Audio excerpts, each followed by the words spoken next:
Basketball fans, welcome into a very special edition of the Hangout.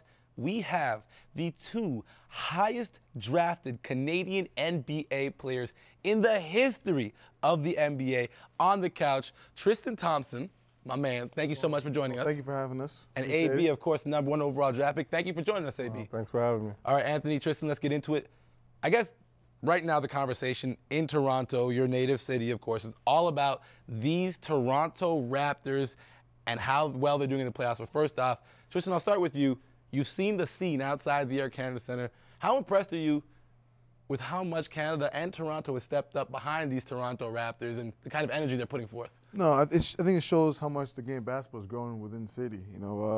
5 years ago, if the Raptors were in the playoffs, I could never imagine having 10,000 people out of Maple Leaf Square watching the game on a screen. Everyone be at home or be at the game. So it speaks a lot of how much the game's grown, and it's definitely it's a good feeling being from Toronto, seeing that. And AB, what about for you? A young guy, you just made that jump.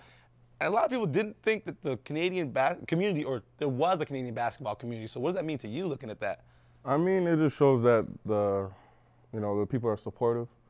It's real cool to see, but it's for the Raptors and stuff. But of course, I'm from Cleveland, but it's just, like I said, a great scenery. All right, now, one thing I want to get into right now, because a lot of people are bringing it up, Vince Carter. The last time the Toronto Raptors were really hot and had the city going like this, Vince Carter was on this team, Charles Oakley, the rest of those guys.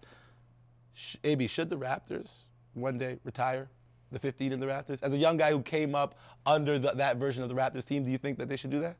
I mean, it would be, a great honor, especially, he's just been so inspirational to, all the kids out in Toronto, myself and Tristan as well. So, it would be a good sight to see. Tristan, I'm going to put you on the spot. Yes or no? Without a doubt, yes. Yeah? 100% yes. Why so? That's not even a question. No? Not even a question. If you say Vince Carter, jersey retired, without a doubt. Yeah. If you ask, I think, every single Canadian Division I athlete, if you ask what do they remember about the Raptors, Vince Carter, without a doubt. Definitely. Okay, now let's jump into it.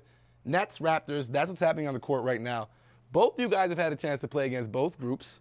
So first off, I want to get your impression of this Toronto Raptors group, because they were a different group at the beginning of the year. You talk about Rudy Gay leading this team. Kyle Lowry kind of came into his own as a leader throughout the year. AB, we'll start with you. You matched up with the Toronto Raptors. You came here. You played against them. Your impression of this Raptors group and how far they can go in the NBA playoffs?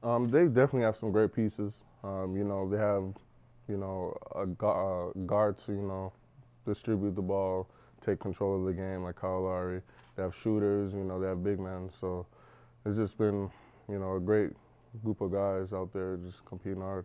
Now, for you, of course, you've been there in the league trying to get to the playoffs, fighting the good fight. So you're seeing DeMar kind of get that success now, and guys who've been really relishing an opportunity for the playoffs. Your impression of this Raptors group?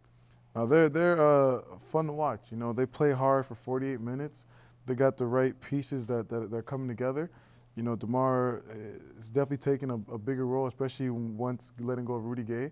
And I think that was important for for him personally and for the franchise to take steps forward. So, what they're doing right now is definitely got the league buzzing about them and talking about them. So, they're going to be one of those up-and-coming young teams to watch in the future.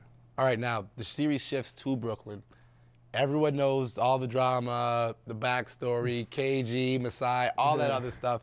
But a road game, like for me, myself, I've never played in a road game, even in college. But for you guys, you've had the experience. AB, what's the atmosphere going to be like? And how does the player prepare himself to engage in something as big as that? You just got to know that you have your teammates behind you, coaching staff.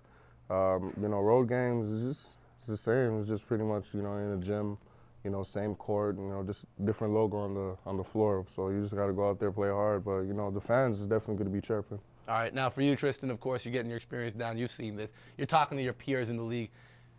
What changes for an NBA player? Because we know, you guys go out, have fun and stuff, but everyone talks about the fact that your focus really has to be slimmed down, narrow down the things you're doing. So how much does the day-to-day life of an NBA player change once the playoffs hits? Once the playoffs, hit, it's all about basketball. Guys, they see their family, but I think the family understand it's time to lock in. The season you kind of get away with, doing a little bit of extra, but when the playoffs start, you got to be locked in. It's kind of like isolation mode. And in order to be successful in the playoffs, everyone's got to be 2 feet in and know what the goal is, and that's to win a series. All right, now you're talking about locking in. Some of your friends right now, for both of you, are playing NCAA basketball. They're trying to lock in draft position. I think Andrew pretty much has what's happening for him locked in. But there's some other guys out there, Ennis, Stauskas, Melvin Edgem, Powell.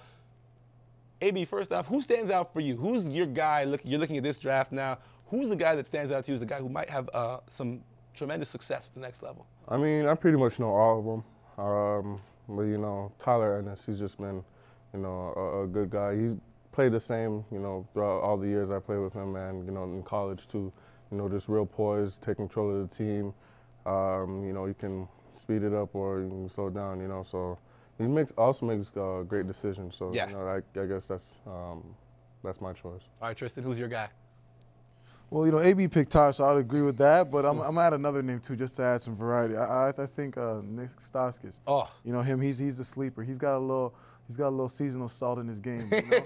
He's got a little spice in him. I like his game, and, you know, he can shoot, obviously, but he's sneaky athletic. Yeah, he's deceptive. Yeah, when everyone asks me his comparison, I say Mike Miller. Okay. Definitely Mike Miller, without a doubt. Okay, I'm rolling with Stauskas. He's going to be something interesting in this league. All right, now, you guys, of course, two of the biggest ambassadors that Canada has on the basketball court. You guys are out in the States. You're playing consistently.